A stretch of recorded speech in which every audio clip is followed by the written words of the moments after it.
Welcome back to Intro to Philosophy. This is Unit 4, Lecture 1, Intro to Epistemology. A new unit, new subject, new set of questions. This time focusing on the nature of knowledge. What it is, when do we know we have it, and can we have it at all?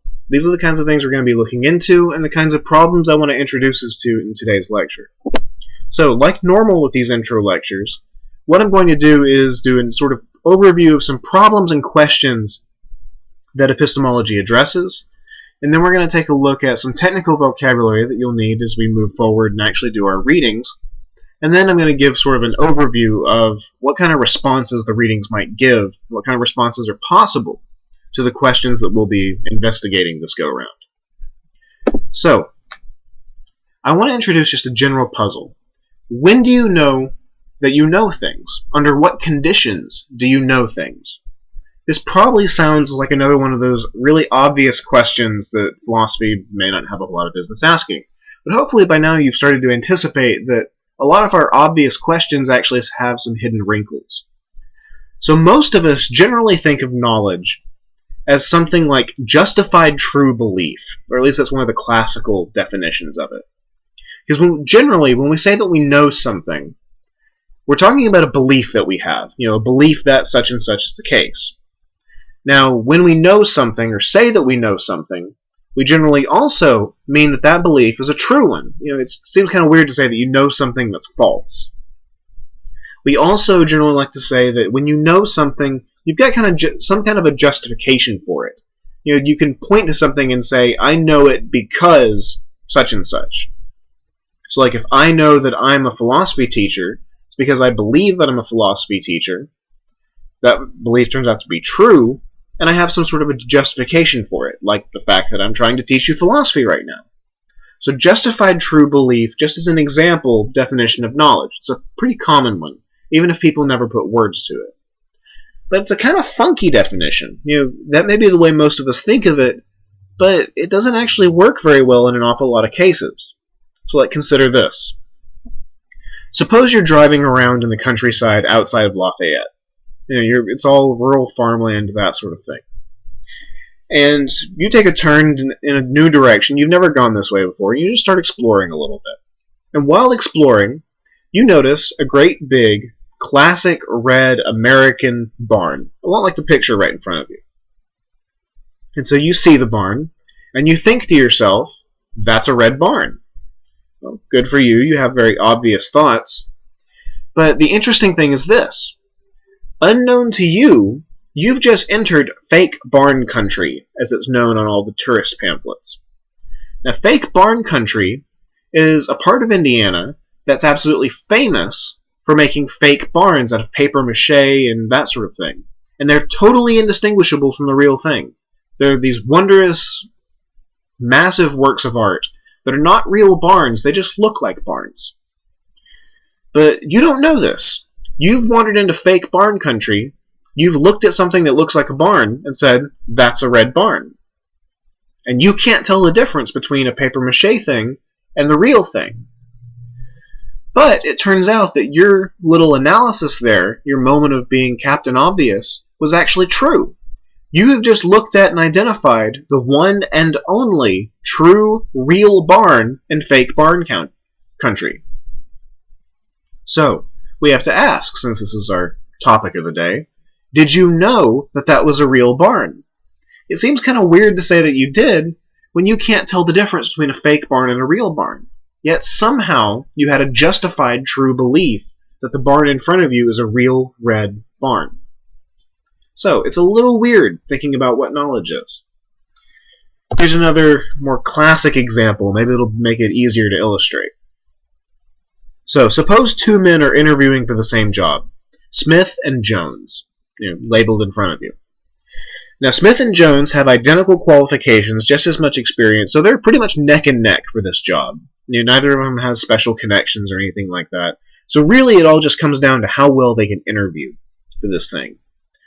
Now, Smith and Jones are in the waiting room together, and they actually get to see how their interviews go. So Smith goes and does his interview. He comes back, and then he sees Jones go in and do his interview. And the two men have talked a little bit. And Smith is quite aware of a few facts about Jones. He knows about his qualifications. He also knows things like, he's got 50 cents in his pocket. He saw him rummaging around and make a comment about it. They chatted briefly. Now, Smith also sees Jones go do his interview, and Smith thinks to himself, man, Jones did a lot better than I did. I'm betting that stupid guy, or that guy with 50 cents in his pocket, is going to be the one to get the job. This is, again, a little bit of an odd thought to have to yourself, but roll with me here. So Smith predicts that the man with 50 cents in his pocket will get the job. And he thinks this because Jones interviewed so much better than he did, and he knows that Jones has 50 cents. Now, both the men go home. Later that day, Smith gets a phone call from the company.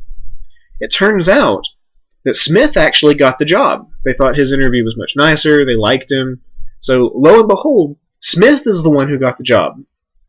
Now, when doing laundry, he also realizes that the small amount of spare change in his pocket added up to 50 cents.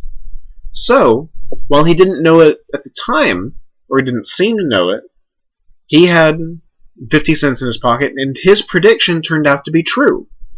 He predicted that the man with 50 cents in his pocket would get the job, and guess what? He did. So, we have to ask, did Smith know that the man with 50 cents in his pocket would get the job? He certainly believed it, and it turned out to be true, and he had reasons for that belief. So it fits most of our usual criteria about what knowledge is. But at the same time, it feels really weird to say that Smith knew that he was going to get the job, or that the man with 50 cents in his pocket would get the job. It just seems weird to say that about him, like it's sort of wrong, that there's something missing here. That there's some criteria of knowledge that we're not understanding. And this one's actually a classic problem known as the Gettier problem. It's been much discussed since the 1950s. Another version of similar problems, if we're discussing, like wrinkles in conditions of, under what conditions can you know something, we can actually think back to some of our stuff about Dennett and York and his brain and all that sort of thing.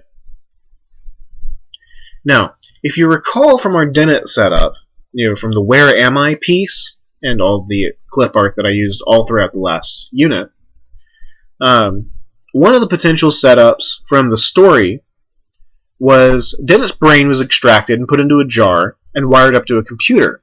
And that computer would simulate all the sense information that he was receiving. And so, Dennett was able to live his life and it felt perfectly normal while his brain was located in a jar and hooked up to a computer. Well, suppose you took Dennett out of that equation. Suppose that you just had a brain hooked up to the right kind of computer, sort of a super version of virtual reality. That computer could feed sense info, sensory information, experiences, directly into the brain, and make it think that it was doing all kinds of things out in the real world. So the brain is feeling perfectly normal. The brain thinks that it's walking around, experiencing the sunshine, going to class, seeing people, having fun, having bad days. So the brain, nothing is different at all. But in reality, the brain is just hooked up to a computer that's simulating everything. So we can ask, does the brain actually know anything about the world? It seems pretty wrong to say that it would, because the brain's not actually experiencing the world, but it has no way of knowing that. It has no way of identifying that. So, when we start thinking about that and how convincing that sort of situation would be, and how it means that the brain would know nothing, really, well, you start to wonder, how do you know that you're not in this situation? How do you know that you're not just hooked up to a computer somewhere and just hallucinating everything through the help of super virtual reality? How do you know that you know anything at all about the world around you? That's the kind of question that keeps you up at night if you think about it too much. And it's a sort of question that we actually are going to be investigating and looking into a little bit. You see, all these puzzles, all these thought experiments are classic ones. I didn't just invent them. I may have given a slightly awkward phrasing or telling of them to you, but I didn't invent them. The fake barn country is a well-known problem that discusses things about, like, can you trust reliable sources of knowledge, and under what conditions do you know something? The Gettier problem, as I pointed out, is also a classic variant of that since the 1950s, and especially shows that justified true belief can be a pretty lousy definition of knowledge, even though it's what most of us tend to think sounds pretty good. And the brain in a vat, or the brain in a jar, hooked up to a super virtual reality problem, has been discussed for some hundreds of years under certain versions. Obviously not with brains and computers and such, but just the general idea of hallucinating everything has been discussed for centuries and approaches the problem of whether or not we can know anything about the world at all. Now, all of these are problems of knowledge, especially propositional knowledge. And by propositional knowledge, I mean like knowledge of facts, knowledge that something is the case. The reason I point this out is because this is the kind of knowledge that we're going to be approaching in our subject matter, in our courses, classes, lectures. And it's worth distinguishing from things like knowing how to do something, or knowing someone or some place. Some languages actually make distinctions between these kinds of knowledge. English does not. We just use different prepositions. But the kind of knowledge that we're going to be talking about, and the kind of knowledge that has these kinds of confusions, is propositional knowledge. And we want to know when we know something and when we're justified in knowing it. So, propositional knowledge has some really interesting features to it. Some things that are worth investigating. Now, if you have probably guessed, based on the process of elimination and by looking at the syllabus, you'll know that we're about to be looking into epistemology. And epistemology is the branch of philosophy that studies these kinds of problems. Now, like all the other fields, epistemology has a little bit of a clue as to what it is, based on the name. It comes literally from the Greek episteme, meaning knowledge, and logos or logos, meaning the study of.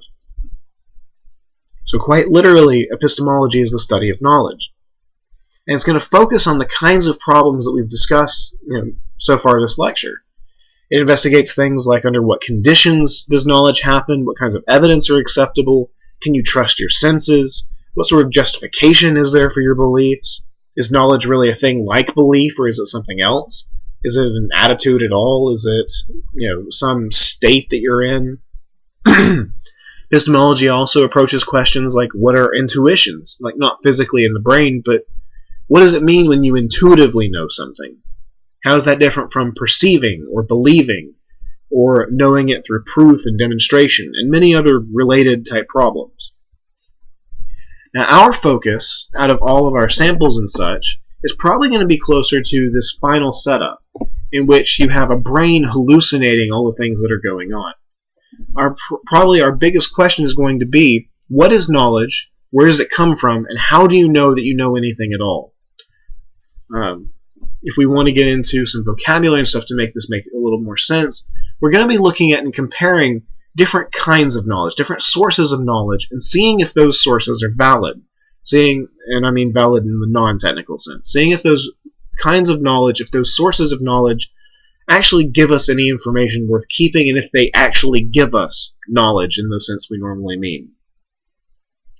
Now, many epistemologists say that there are two kinds of knowledge: a priori knowledge and a posteriori knowledge. And these terms are Latin, but I promise they're not nearly as complicated as they look. A priori knowledge is knowledge that's gained through reason alone. That is, you don't have to go out and experience anything of the world in order to see it, or figure it out. If you can learn something or figure out something about anything from an armchair with a dictionary, so you can at least get the words and the terminology right, then that kind of thing is an a priori fact. So some of the classic examples of a priori stuff are definitions, math, a lot of philosophy, and a few other things. Like, for example, if I tell you that a bachelor is an unmarried man, well, that's an a priori bit of information. You don't have to go out into the world and start, poking and prodding and surveying bachelors to find out that bachelors are unmarried men. All you have to do is really understand what the word bachelor means, and then think about it for a second. And so you'll figure it out. There's no sensory experience necessary. Similarly, math, especially arithmetic and algebra and that sort of thing, is considered an a priori enterprise. Because you don't have to go out into the world and test if 5 plus 7 equals 12. You can just sit around and figure that out just by thinking about it. There's no observation, no experiments, none of that stuff necessary to figure out that 5 plus 7 equals 12. And the same is true for a lot of philosophy and a few other fields. So a priori knowledge is that gained through reason alone. It's prior to experience, if you want to break down the Latin. Things you can learn prior to going out into the world, or without going out into the world.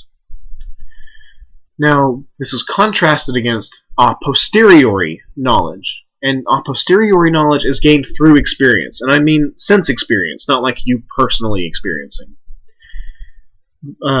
By gaining it through experience, I mean that you're seeing it, touching it, you have to be told it, you have to observe it. It comes in some way through one of your 5 senses, or more senses, since technically there are more than 5. Aristotle got that one wrong. And these are things like, what color is that object, what size is it, what shape, where is it, what is it doing. A lot of our just coincidental facts about the world are a posteriori facts, and they're things that you know a posteriori. Anything where you have to actually go out into the world, look at it, see it, test it, observe it, do an experiment to figure it out, all of these things are a posteriori. And these two terms, a priori and a posteriori, are going to come up an awful lot in our readings and our discussions. Because these two kinds of knowledge are really the fundamental blocks that a lot of our people use to discuss and compare sources of information. And the kinds of position that one can take in approaching our question of, what sources of knowledge are there, and are any of them valid? The kinds of answers you can give to that question really revolve around whether you think knowledge about the world, about the outside world, is fundamentally a priori or a posteriori.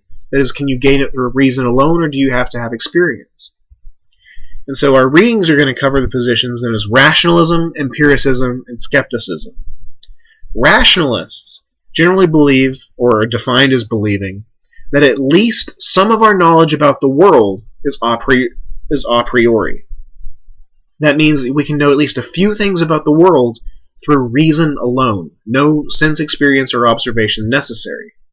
Now, everybody's going to think that there are some a priori facts, things like the definitions and math and the rest of it.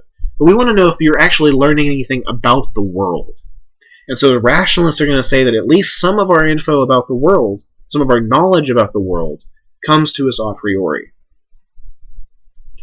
Now, empiricists take a different view. Empiricists, as we're going to be defining them and understanding them, believe that all of our knowledge is a posteriori, and that we can only know about the world through sense experience. We might learn logical or mathematical facts a priori, like we might learn that a round square is impossible because the definition of round and the definition of square can't match up. Round meaning no corners, and square meaning a figure of equal sides with 4 corners and 90-degree angles and so on. We might learn logical and mathematical facts like that one, or like the bachelor fact, but knowledge about the world is actually entirely empirical, that is based on our sensory experiences. And thus it's all a posteriori. Now, skeptics, or the position known as skepticism, is going to believe that we cannot, or at least do not, have any knowledge about the world at all. So in this case, skepticism isn't going to mean like they doubt it or they have some questions about it. A skeptic is actually going to say, you don't know anything, or at least don't know anything about the subject that they're skeptical about, period. It's not just that they've got questions about it, they actually think you don't know anything about it. So it's a much stronger position than a lot of people are going to usually call skepticism. Now, our readings are going to cover all 3 of these kinds of positions. We're actually going to go back to Descartes and see the other reading that I alluded to previously for both a classic view of rationalism as well as the big main arguments that help back up skepticism. Later, we're going to look at John Locke, who will give us the biggest and most solid form of empiricism, that is, that the world or knowledge of the world is purely a posteriori. I can't talk. And together with Locke, we're also going to look at David Hume, who thinks similar things. Hume, though, is rather unique in that he takes his empiricism much further than Locke. While Locke thinks that all of our knowledge is based on experience, Hume is going to take that view to such an extreme that he thinks that it's actually impossible for you to know things about things like causality or whether external objects exist and a few other things. And so it'll be really interesting to look at his views as well. And then another thinker we're going to look at is G.E. Moore, a much more recent guy, who will end our unit with sort of a common sense rebuttal of skepticism, sort of giving us a philosophically refined version of common sense, arguing that skepticism is not the case, that we do actually know things about the world outside of our own minds. So, I know this is brief, and I know it's a little confusing, but I hope as you approach the readings you'll get a better sense of what it is we're looking into. So, good luck, make sure to ask and send me any questions you've got, and happy reading.